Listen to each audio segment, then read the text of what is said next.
자, 그 다음에는 경매와 공매의 비교가 있습니다. 요거를 좀 기본을 알아야 돼요. 어떤 사람이 그 전화 왔는데 이 공매를 권리분설 잘 못해가지고 이제 강남의 옵스텔인데요. 1차에서 한 2억 5천 정도 받았어요. 그래가지고 10% 뛰게 생겼어요. 그래, 공매를 잘 몰라서 그래. 그거는. 그래서 요거는 10분 쉬고 이제 49가지가 아니고 어제 수정을 또 했는데 51가지는 그래서 51가지. 요거는 51가지네. 그죠? 51가지. 바꾸세요. 51가지.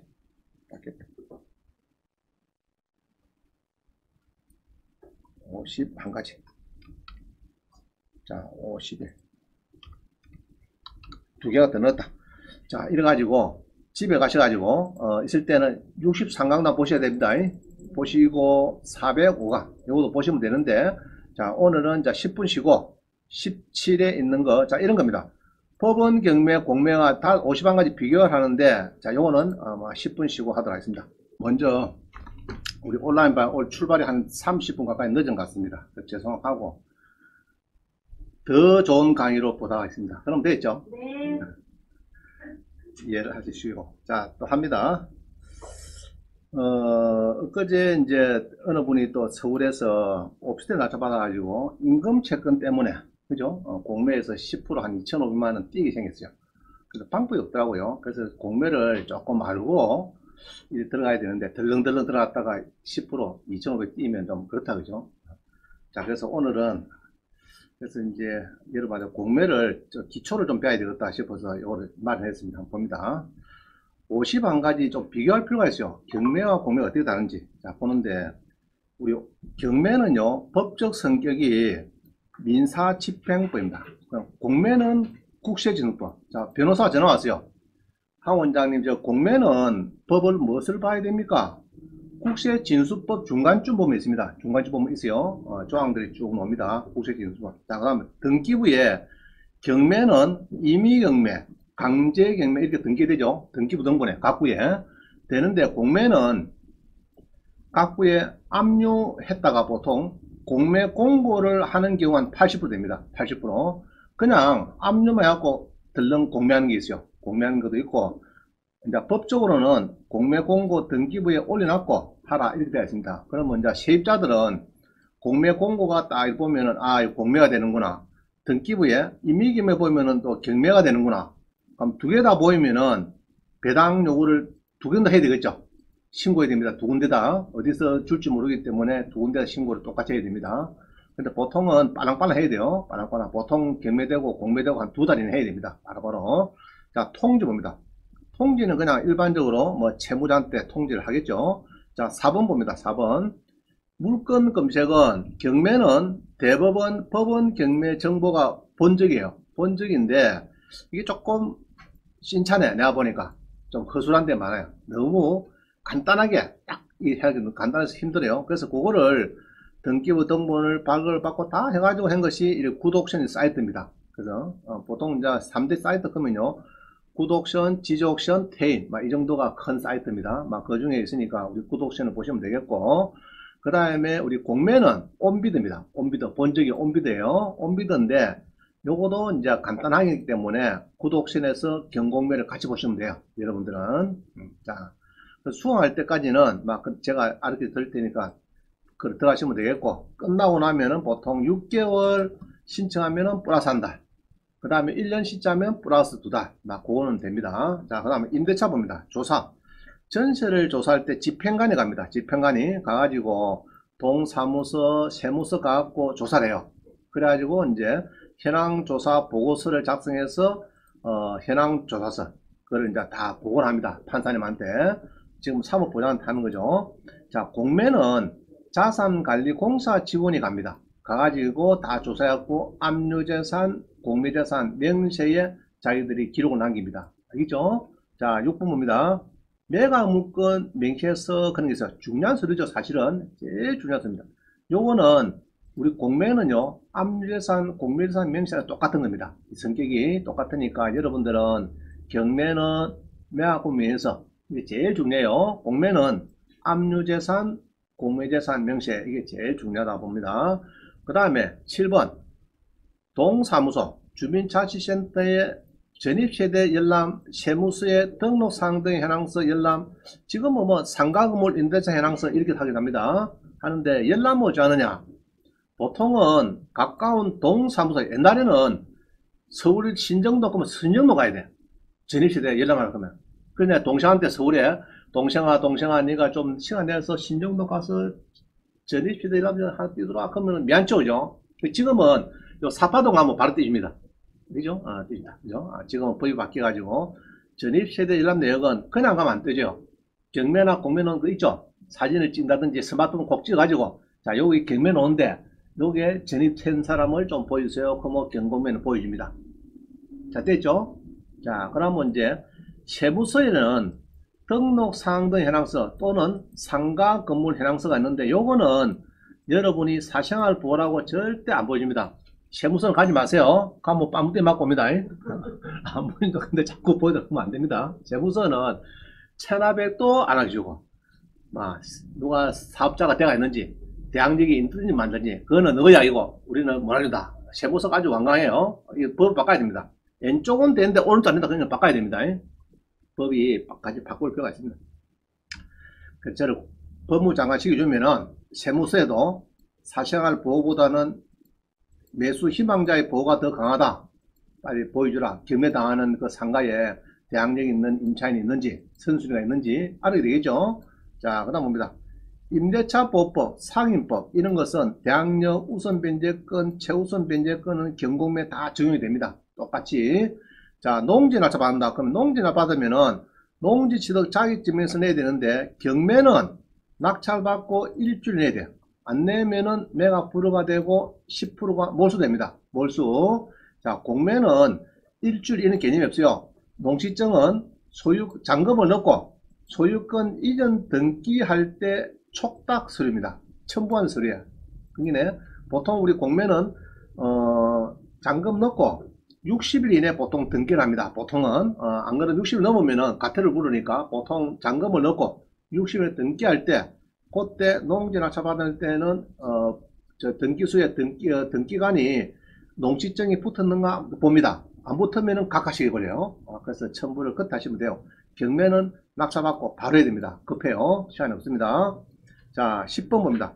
신문 공고에 나타난 매각 조건이 있는데 중요한 사항이 전부 특별 매각 조건이 있습니다. 뭐냐 그러면은 농지법상에 농지증을 내야 되는 1등의 사람이 7일 이내에 농지증을 안 내면은 매각이 불허가 될 때는 10% 매수인증 보증금을 반환하지 않고 배당할 때 매각 대금에 산입한다 이 말입니다. 그 10% 몰수한다는 몰수. 농지증을 빨리빨리 안 내면은.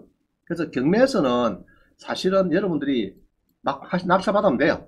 결국은 현상이 불법 무화 건축물이 있다 이라고 반려를 받더라도 나중에 불허가 돼도 10% 돌려주세요 하면 실무상은 돌려줍니다. 그래서 손해볼 건 없어요. 경매는 없는데 공매는 또 더 조심해야 됩니다. 그건 이전을 받고 잔금을 넣고 하기 때문에 더 그를 조심해야 됩니다.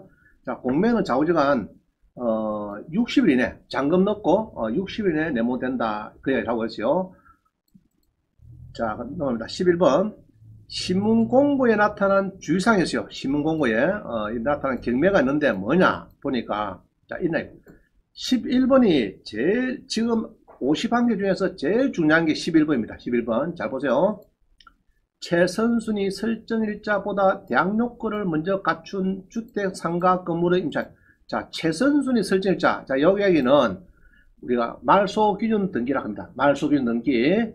주로가 은행입니다. 은행이 한 80% 돼요. 1순위 건저당권 이말입니다.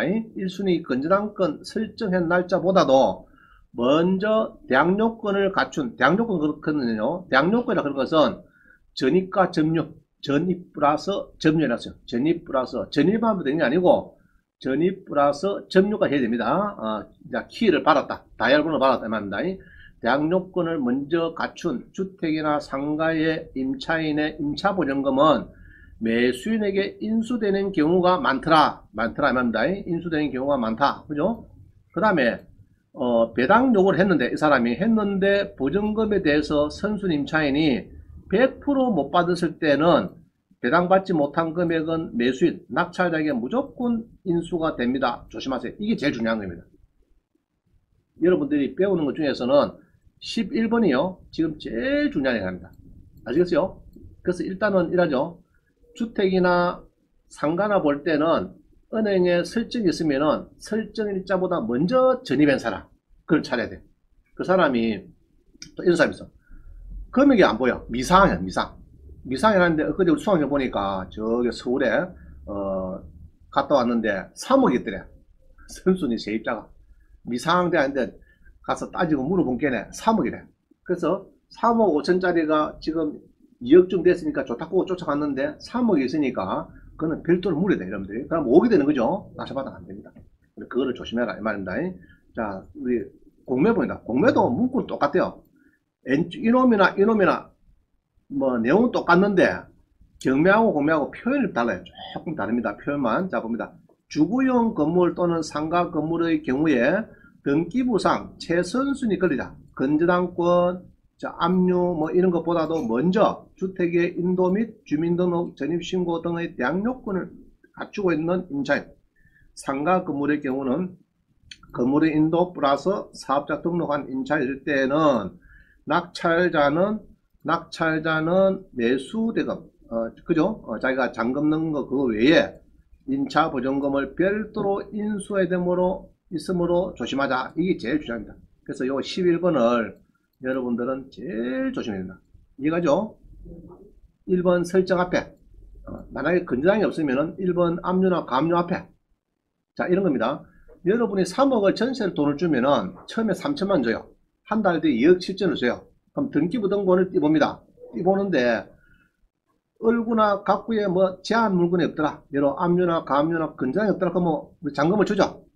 잔금을 주면은 우리 법에서는요, 전입 신고만 하면은 경매든 공매든 무조건 100% 받도록 장치를 해놨어요. 그게 우리 대항력입니다. 인도리아 보법에 제일 중요한 거예요. 그걸 해놨기 때문에 그리 됐는데 그 뒤에 뭐 가압류가 들어오고 설정이 들어오고 한 그거는 둘째 문제고, 일단 내가 잔금 줄 때에 전입신고 태가면 안 됩니다. 큰일 납니다. 태가면 안 되고 전입신고를 붙들어 매면 됩니다. 그죠? 또 그것도 위험해서 어떤 사람이 합니까? 또 전세권 하시는 분도 있죠. 그거까지 하고. 그래서 잔금 줄 때는 안장치로 전입신고하고 확정을 찍으세요. 600원 주고 동사무소 가서 전세계약 들고 가서 방망이 찍습니다. 600원 주고 확정일자 고리 딱 찍어 놓으면은 경매든 공매든 무조건 100% 받습니다. 알겠죠? 뒤로 가든 앞으로 가든 막 받으니까 전입신고만 잘하면 된다 이 말입니다. 땅이나 건물에 대해서 다 받습니다. 배당을. 자, 그 다음 봅니다. 12번. 소액보전금을 지급을 해야 되는데 요거는 전입신고도 하고 배당 요구도 꼭 좀 하셔야 되는데 확정일자는 혹시 없어도 괜찮다 봅니다. 전입신고는 꼭 하셔야 돼요. 전입신고 하시고 경매가 들어가면요 배당 요구를 꼭 하셔야 돼요. 안 하면 안 줍니다. 대학생들 보면요 안타까워. 다가구주택에 대학교 앞에 다가구주택 경매 들어갔는데 대학생이 10명 있는데 배당 요구하는 학생이 한 반도 안 돼요. 반은 뛰댕이 바쁘고 술 먹고 밤 12시 바쁘지 대문 앞에 있는 쌓인 거 이런 못 보는 거라. 알죠? 보고 배당 요구를 경매되면 한 2달 뒤에 딱 마감을 하거든요. 그때까지 딱 서류를 넣어야 주민등본하고 전세계약서를 갖다 줘야 계장한테 경매장한테 그래야 챙겨주는데 2달 뒤에 넘가 가지고 석 달 뒤에 왔다 그러면 안 챙겨줍니다. 알죠? 그래야 합니다. 자, 그래서 이제 이런 사람은 전입신고는 필수고 배당 요구도 필수인데 혹시 확정일자는 없어도 막 괜찮다 봅니다. 그래서 다 주는 게 아니고 지역마다 달라요. 연수가 다 다릅니다. 그게 표가 있어요. 있어가지고 뭐 5천만 원인데 창원은 1,500인데 서울은 2,500 하고 이런 게 다 다릅니다. 자, 공매 공고일. 자, 공매를 했습니다. 법이 나네요. 공매 공고일 이전에 공매 공고일 그건 아까 우리 배웠다 그죠? 공매 공고 이거 배웠죠? 우리가 본 게네 공매 공고 아까 배웠죠? 처음에 국세 징수법일 때 공매 공고 배웠죠? 공매 공고 이전에 말입니다. 공매 압류되고 공매 공고일 이전에 그죠? 일 이전에 공고일 공매 공고일 이전에 대항력 그죠? 전입 또는 사등을 갖추고 배분 요구 종기까지 배분 요구한 경우에만 공매를 주겠다 이겁니다. 단 법원 경매와 동시에 진행 중인 경우에는 경매 쪽을 우선한다. 경매 개시일 이전에 진입을 해야 된다. 그래서 하는 거예요. 자, 그 다음 봅니다. 점유지. 자, 요것도 중요합니다. 점유를 언제까지 해야 되느냐. 그죠? 우리, 이제, 세입자들은 예로 배당을 받는 사람은 배당 요구 종기일까지 전입하고 점유하면 됩니다. 단 뭡니까? 대항력 있는 선수님 차에는 잔대금 납부 시까지 전입과 점유를 유예되겠다 그래서 배당을 받는 사람 배당 종기일까지 있다가 퇴근 상관없어요. 사실은 없는데 예로 3억짜리 여기에 전세가 선순위다 하면 그 사람은 낙찰자가 줄 때까지는 퇴근하면 안 됩니다. 또 방을 빼도 안 돼요. 꼭 붙들면 굳이 빼고 싶으면은 주택 임차권 하는 등기가 있어요. 그거를 등기부에 딱 올려놔고 합니다. 주택 임차권. 자, 그 다음 상가입니다. 상가는 대항력 유지는 공매 매각 결정일까지 전입 또는 유지를 해야 되겠다. 공매 매각 결정일까지 해야 되겠다. 해놨네요. 공매 매각 결정. 그럼 낙찰을 받고, 근데 이게, 제 생각에는 배분 요구 종계 그런 게 있거든요. 그때까지 해도 안 되겠나 그런 생각이 드는데 일단은 여러분은 보수적으로 공매 매각 결정일까지 전입 점유를 유지하라. 뭐 그렇게 얘기를 하고 싶습니다. 여기에. 결론은 그래요. 전세돈 안 주면은 방 빼면 안 돼. 퇴가하면 안 되고. 결론은 그랬습니다. 자, 그 다음 13호입니다. 전입 유지라고 설명했고요. 그 다음 권리신고 배당 요구 종기 그런 게 있습니다. 자, 배당 요구 종기일까지 권리신고 배당. 자, 요거를 꼭 좀 하셔야 돼요. 근데 설정되기 전에 3억 중에 2억을 전세 줬다 전입된 사람 있죠. 그런 사람은 보통 배당 요구 종기까지 권리신고 배당 요구를 안 합니다. 왜 안 하느냐? 지금 전세를 2억 주는데 딴 데 가니까 전세가 1억을 더 보태야 돼요. 힘들죠. 그래서 아마 낙찰자한테 받겠다 해갖고 뭐 법원에 가도 안 합니다. 전입만 빠르면 무조건 제가 반대겠죠. 그럼 그런 경우에는 3억짜리 2억짜리 선순위 있으면 낙찰을 5천에 받는 거죠. 그죠? 그렇습니다. 그러니까 이제 그런 사람들은 매각 종기일까지 권리신고 배당료 했는데 요거는 우선 변제권이나 이제 세입자 은행 뒤에 설정된 사람 있죠. 은행 뒤에 들어온 사람. 그런 사람들은 분명히 해야 됩니다. 은행 전에 설정되기 전에 들어온 사람은 권리신고 배당료 안 해도 상관없어요. 그러나 은행 설정이 있는데 알고 들어온 사람 있죠. 다가주택 보니까 5억 설정이 돼가 있는데 1억짜리가 7명이 들어왔다 이런 거 있죠. 그런 사람들은 무조건 배당료 종료를 해야 됩니다. 해야 되고 혹시 그게 공매가 들어왔다 그러면은 공매는 문구가 이래요. 채권 신고 및 배분 요구 문구가 조금 다릅니다. 다른데 그 말입니다. 하여튼 경매나 공매나 경매는 법원과 신청하면 되는 거고 공매는 각 지역본부가 있어요. 경남 같으면은 창원 중앙동에 SDS 본사 20평에 가면 있어요. 자산관리공사. 그거 가서 서류를 내야 됩니다. 직접 담당자 만나가지고 제출해야 돼요. 그래야 나중에 공매에서 잔금을 치렀을 때는 이제 챙겨주는데, 은행보다 설정이 늦더라도 챙겨주는데, 만약에 안 왔으면은 빼깁니다. 그 사람은. 알겠어요? 빼버립니다. 조심해야 되겠죠. 자, 배분 요구, 배당 요구. 요거는 빨랑빨랑 해야 된다. 돈 받을 사람은 좌우지간 경매는 배당 요구 종길, 공매는 배분 요구 종길이라는 게 있습니다. 우리 재산 명시에 보면은 보통은 경공매 되고 한 2달 뒤쯤 되면 날짜 정해집니다. 그때 나 미국에 여행 갔다 왔는데 코로나 걸려서 자가격리해서 못 갔는데 그거는 자기 뜻이고 그렇죠? 법원에 그런 거 안 따집니다. 뭐 코로나 이런 거 안 따집니다. 무조건 딱 디데이를 정합니다. 그때까지 안 하면은 무조건 뺏깁니다. 경매나 공매나 마찬가지. 배분 요구 종기까지 할 사람은 다 알아야 합니다. 돈 받을 사람, 그죠? 채권, 뭐, 임대차 보법 갖고 있다. 그 다음에 임금 채권자, 그 다음에 국세든지 뭐든지. 자, 오전 판결문가 있습니다. 1억 차용금 정서 주고, 판결하신다. 돈 돌아. 이런 것도 마찬가지예요. 자, 그럼 봅니다. 입찰은 어쩌느냐? 경매는 법정 갑니다. 법정. 경매 법정에 가요. 그럼 공매는 법정에 있습니까? 없죠? 없으니까 온비드에 회원가입하고 나의 온비드에 법령공인증서 4,400원 등록한 사람만 입찰하고 되나죠. 자, 요거 우리 숙제다. 숙제. 지난번 했다 그죠? 숙제인데 요거는 나한테 본인만 해도 카톡에 그래서 보낸 사람이 있어요. 친절하게 고맙게 보낸 사람이 있습니다. 자, 온비드에 회원가입하고 나의 온비드에 4,400원 법령공인 등록해야 되는데 잘 모르시는 분은 자제분들한테 원장님이 하라 하더라 좀 해둬라 그럼 합니다. 꼭 하세요. 자, 그 다음 봅니다. 17번은 얼마씩 떨어집니까? 경매는 보통 뭐 20% 떨어집니다. 20% 저감을 해요. 20% 보통 100억이다 그뭐 1억이다 그뭐 8천만원 6,400 5,120 이렇게 바꿉니다. 그렇게 한 데 있고 어떤 법원은 1억이다 그러면 7천만원, 4,900, 막 이런 한 대도 있고 막 틀립니다. 자, 우리 공매는 매주 합니다. 이거는 매달 한 번씩 떨어지지만 이거는 매주 한 번씩 뜹니다. 속도는 더 빨라요. 공매가 매주 빠르기 때문에 한 달 정도 지나가 삐면은 사주니까 거의 막 5주 대비면 절반 떨어집니다. 절반 50% 떨어져버려요.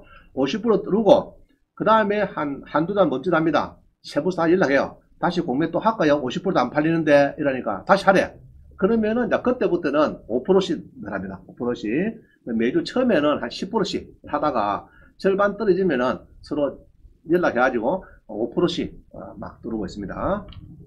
그 다음에 10% 거는 거. 10% 거는 거는 경매나 공매나 10%는 맞는데 떨어진 금액의 10%입니다. 알겠죠? 응찰하는 금액 10%가 아니고 떨어진 금액의 10%를 내시면 됩니다. 떨어진 금액의 경매나 공매 똑같아요. 문구만 조금 다르지 답은 똑같습니다. 떨어진 금액에 예로 2억짜리인데 1억 들어있다. 내가 1억 3천 쓴다 그러면은 경매 법정 갈 때 1,000만원 수표 가면 돼. 1,300 하지 말고. 알겠죠? 공매도 1,000만원만 내면 된다. 합니다. 대부분 그래요. 자, 그 얘기를 하고 있고요. 그 다음 봅니다. 지분이 나왔어요. 지분이 경매나 공매 될 때, 그죠? 경매나 공매 될 때, 그죠? 공유자 우수 매수 됩니까? 된대요. 경매나 공매나 되는데 경매는 법정에서 딱 그 사건 부를 때 손을 딱 들고 잠깐! 이래갖고 내가 공유자 우수 매수 하겠습니다. 이러면 됩니다. 근데 공매는 법정이 없어요. 그럼 어찌해야 되느냐? 공매는 법정이 없으니까 요번 게 공유자가 내가 결정기일 전까지 해놨는데 여러분은 보수적으로 목요일날 개찰합니다. 그러면은 목금 있죠. 목금. 목요일날 11시쯤 하니까 목요일날 저녁까지 안 그러면 금요일 저녁까지 신청하시도록. 원래는 월요일날 아침 10시까지 되겠는데 그러지 마시고 우리는 항상 보수적으로 목요일날 금요일날 퇴근하기 전까지 직원들이 6시까지 하시면 되겠습니다. 가셔가지고 내가 공유자인데 우수 매수하러 왔습니다. 그러면은 10% 들고 가면 해줍니다. 알겠죠? 여러분 이런 거예요. 여러분 엄마하고 아들 3명이서 자녀 3명이서 상속을 받았어요. 장남이 지분이 경매 대표세요. 그럼 그거를 경매법정에서 동생이 사겠다 그러면 손들고 하면 되죠. 동생이. 그럼 공매는 동생이 자산관리공사 가서 목요일날 딱 발표가 되면 1억짜리가 5,300에 팔리면은 떨어져가지고 그때 가는 겁니다. 미리 갈 필요 없어요. 딱 그거 보고 팔렸네 그러면 그때 이제 5,300대 그때 쫓아가고 내가 공유자인데 5,300에 내가 사겠습니다. 그러면은 이제 우승을 준다면 이해가시죠? 자, 그 다음 봅니다. 그래서 여기는 표가 있네. 요번에 내가 공매는 월화수 이렇게 입찰합니다. 월화수 이렇게 입찰을 하고 목요일날 개찰하는데 보통 목요일날 한 11시 반쯤 하더라고. 보통 보니까 개찰하는데 그러면 언제 공유자 우수매수에 써놨죠? 공유자 우수매수는 8이죠. 목요일날, 금요일날, 토요일날, 일요일도 되고 오전 10시까지 하는데 월요일 10시까지인데 우리는 요거를 없앱니다. 보수적으로 없애고 주로 토요일도 놀죠. 노니까 금요일날 저녁까지 공유자 우수매수도 하고 차순위 매신구도 할 사람 뭐 하시라 하는데 요것도 가야 됩니다. 자산관리공사에 가서 2개 다 해야 됩니다. 자산관리공사 가서 얘기를 해야 됩니다. 갈 때는 보통은 인감점에서 띄고 아시겠어요? 그래 가는 겁니다. 인감 띄고 자 차순위 매신구 차순위가 뭡니까? 차순위는 이거는 지분이고 이거는 지분 따는 거고 차순위는 나는 2억짜리를 누가 1억 3천 썼어요. 그죠? 2억짜리를 1억 떨어지면은 보증금이 1,000만원이죠. 그럼 이제 어떤 사람이 1억 3천 썼어요. 그러면 1억 3천 빼기 아까 보증금 1,000만원 있었죠. 1,000만원 뺍니다. 그러면 1억 2천 이상 쓴 사람은 차순위 매수 신고가 된다는 겁니다. 이해갑니까? 1억 2천 강의중 1억 2천 이상 쓴 사람은 1억 2천 쓴 사람은 된다. 내가 가면 1억 나가 얼마 썼지 그러면 1억 2천, 나 1억 2천 2백 썼다. 그러면 차순위가 되는 겁니다. 되는데 혹시 1등인 사람이 한 달 뒤에 뭐 잔금을 안 내면은 내한테 연락 와요. 돈 내놔라고. 그럼 나는 1억 2천만 내면 되겠어요. 자, 그게입니다. 차순위 신고. 차순위 매수 신고 이렇다. 그죠? 그죠? 두 개 다 있다. 그죠? 요것도 이제 공매도 법을 바꿔놨어요. 차순위 할 수 있도록 해놨습니다. 자, 그 다음 뭡니다. 상계 신청이 되느냐? 자, 이런 겁니다. 3억짜리 아파트인데 내가 전세를 2억 주고 있어요. 전입 확정을 잘하고 선순입니다. 근데 2억 한 5천에 떨어졌어요. 내가 사고 싶어요. 그러면은 내가 낙찰 받습니다. 아시겠어요? 낙찰 받고 일주일 이내에 상계 신청서, 차액 지급 신고서를 내면 됩니다. 이런 식으로 되는데 내면 되는데 이게 그러면은 10% 냈죠. 낙찰 받 2억 5천 받을 때 2천만 원 내고 그럼 뭐 2억 3천을 한 달 내에 내야 되는데 안 내고 3천만 원만 내고 상계를 해둬라 이 말이다. 그죠? 차익만 내겠다. 그걸 할 수 있어요. 그런데 공매는 되느냐? 안 된대요. 이게 안 되는데 요거도 2012년 1월 1일에 배분 요구 종기를 공매 매각 결정일 이전으로 신설했기 때문에 채권 상계 가능하도록 요거는 이제 안에 지침을 바꿔야 될 것 같아요. 바꾸면 되는데 지금 전화해 보면은 상계는 아직 안 되고 있다 공매가. 그럼 요거를 빨리 경매처럼 되도록 바꿔야 됩니다. 알겠죠? 안 된다 그러면 안 돼요. 뭐든지 된다고 해야지 자꾸 안 된다고 하면 안 돼요. 공무원들이. 알겠죠? 경매는 되는데 공매는 안 된다. 이거는 말도 안 되는 거예요. 그럼 경매는 왜 공매는 안 되느냐? 그죠? 왼쪽은 되는데 오른쪽은 안 된다. 이건 말도 안 되는 거죠. 그러니까 공매 낙찰 자꾸 떨어지고 그럼 경매 낙찰 받으면 편안하게 3천만 원 내면 되는데 공매는 2억 3천 다 내야 돼. 다 냈어요. 대출 막 받고 막 이래가지고 뭐 냈어요. 자 그냥 내고 한 달 뒤에 2억을 돌려준대요. 그게 말이 됩니까? 그럼 2억 또 갚으라 하면 또 새만금 가보면은 또 중도상환수수로 1.5분 내려 300만 원. 그게 작습니까? 300만 원에. 괜히 필요 없는 돈, 그죠? 물에대고 일이 막 꼬입니다. 그거를 우리 자산관리공사에서는 못하고 있는 거예요.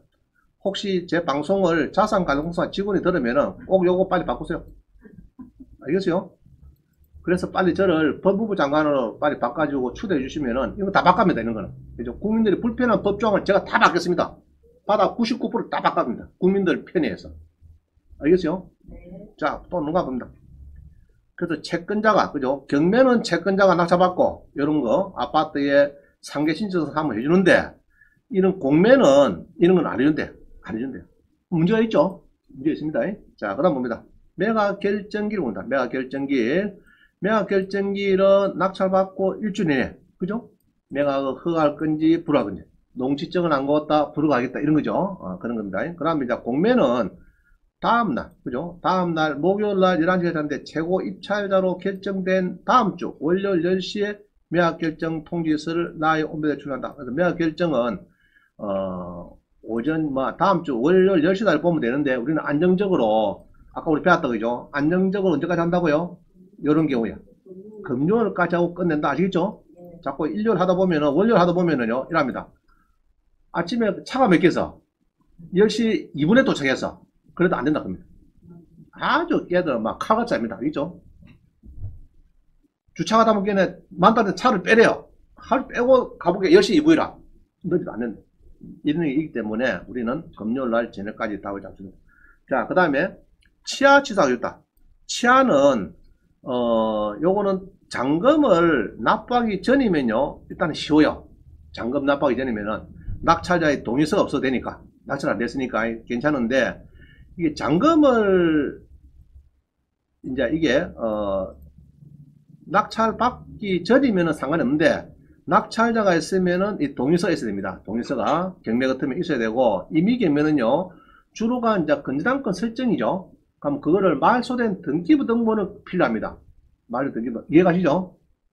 옛날에 경매 들어갔죠. 등기부 등본 건전한 설정 가지고 그게 이제 돈 갚았습니다. 말소된 등기부 등본 있으면 또 가능해져. 낙찰자가 있더라도 가능한데 좌우지간 낙찰자가 잔금 넣으면 안 됩니다. 잔금 넣기 전까지 해야 돼요. 그럼 강제경매는 낙찰됐어요. 우리 아줌마가 카드를 많이 써가지고 루피통 가방을 막 2개, 3개 사가지고 1,500만원 연체가 되비죠. 그럼 그런 경우에는 신한카드에서 판결을 받아가지고 경매 넣었죠. 강제경매. 그래 아파트 낙찰됐어요. 저한테 옵니다. 쫓아가. 아이고 죽겠대요. 왜냐 했더니 이 강제경매로 됐는데 어쩌면 됩니까? 치안을 해야 되겠대. 그럼 뭐 예로 네가 쓴 게 1,000만이 뭐 1,000만 하고 이자 200만 하고 공탁할 수 있느냐 할 수 있대요. 법무사 비용 100만 하고 그럼 1,300만을 경매 비용 200만원 그럼 1,500 되는 거죠. 1,500 준비하실 때 빨리 오늘 내일이라도 그러면은 이제 빨랑빨랑 해가지고 1번 2번 3번 이런 조항이 있어요. 채무 변제를 하고 청구의 소를 제기하고 강제집행정 신청도 하고 그거를 전부 다 결정을 받아서 경매장한테 제출을 빨리 해야 됩니다. 그러면 되는데 이게 쉽진 않아요. 나는 쉬운데 쉽진 않아요. 일단은 자 결론적으로 필요합니다. 낙찰자가 있으면 동의서가 필요하다 필요 없다? 필요합니다. 그럼 여러분 동의서를 해달라고 하면 여러분들한테 옵니다. 그럼 뭐 여러분들이 동의서 1억 주면 해줄게 이러면 됩니다. 여러분들은 간단해요. 자 공매로잖아요. 공매는 낙찰이 되고 나면요. 낙찰이 매각 결정기일에 매각 결정을 하면 매수인이 여러분 낙찰자가 매수 대금을 납부하기 전에, 여러분 나기 전에 체납자가 매수인의 동의를 얻어서, 자, 이게 중요합니다. 체납자가 매수인의 동의를 얻어야 취소인데요. 알겠죠? 자, 이런 거예요. 5억짜리 여기 5천 들였어요. 연락처 받았어. 원료돼서 출력을 했어요. 그럼 그때는 5억짜리 걸린 주택이 건강보험 500만원 가지고 공매가 대입 있는데, 그거를 갚아봤자 내한테 동의서 없으면 절대 취소 아닙니다. 자산관리공사에서. 그럼 내한테 왔어요. 동의서 해달래. 내가 1억 달라고 했어. 1억. 그러면 지가 취하라 하면 어떻게 됩니까? 그럼 지는 2억 5천에 집 때가 날라가는 거죠. 집이. 안 그래요? 그러면은 깎아도록 해야 돼. 3천만 깎아도록 해야 됩니다. 그래서 낙찰자의 동의서가 없어. 체납자가 매수인의 동의서를 얻어야 취소된대. 이 악법인데 여러분한테는 좋은 법입니다. 낙찰자한테는 아주 좋은 법이에요. 그게 아주 살아있습니다. 이거 개정할 필요가 있는데 요거는 법무부 장관이 돼도 내가 개정 안 하겠습니다. 여러분이 좋은 법이기 때문에. 자 넘어갑니다. 그 다음에 동의 여부, 그죠? 동의 여부. 경매 취하, 공매 취소 시 낙찰자의 동의 여부 해놨다, 그죠? 자, 이거 그림 보면 다 되네. 공매에 있는 거네. 이게 월요일입니다. 월요일 10시 매각 결정이 되고 나면은 낙찰자의 동의서가 필요해요. 취소하려고 하면은 되기 전에는 바로 건강보험만 갖고 취소해 줍니다. 근데 월요일날 10시 딱 땡 하고 나면은 그 다음부터는 요거 가오래요. 그럼 요때 여러분 얼마 돌아간다고요? 1억 돌아가면 된다. 이죠? 1억.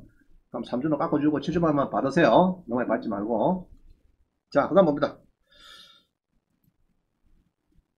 남을 가망이 없을 경우에 경매 취소. 자, 경매가 2순위가 경매 신청하면 보통 배당 못 받는 경우가 있어요. 그런 경우에는 은행이 있는데 뒤에 개인 사채를 빌린 2순위가 경매 넣으면은 잘 안 돼요. 경매가. 자꾸 떨어지면은 법원에서 진행 안 합니다. 아이고, 네가 받아갈 게 하나도 없네. 남을 가망이 없네. 그래서 경매를 직권 취소해 봅니다.